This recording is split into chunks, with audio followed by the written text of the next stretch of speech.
Õhuproovide võtmine. Õhuproovi võtmiseks toimi järgnevalt. Enne protseduuri alustamist riietu korrektselt, pese ja desinfitseeri käed. Detailse kätepesujuhendi leiad meie e-keskkonnast. Proovi tuleb kaitsta saastumise eest.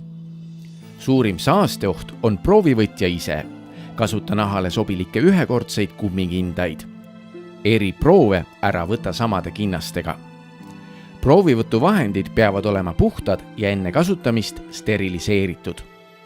Aseta söötmed uuritava ruumi valitud punktidesse ja ava soovitavalt 30–45 minutiks. Soovituslikud alad on näiteks kohad, kus toimub toote pakendamine, toote kokkupuude õhuga või mõni muu koht, mille kontrollimine on toiduohutuse tagamisel oluline. Enne laborisse saatmist markeeri proovid kulumiskindla vahendiga. Samuti täida kaaskiri.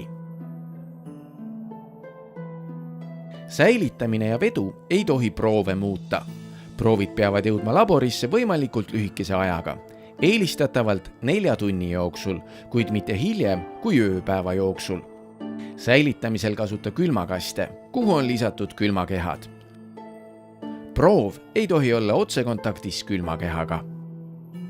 Proovide säilitustemperatuur on 1–8 kraadi ning oleneb proovist ja soovitud analüüsidest.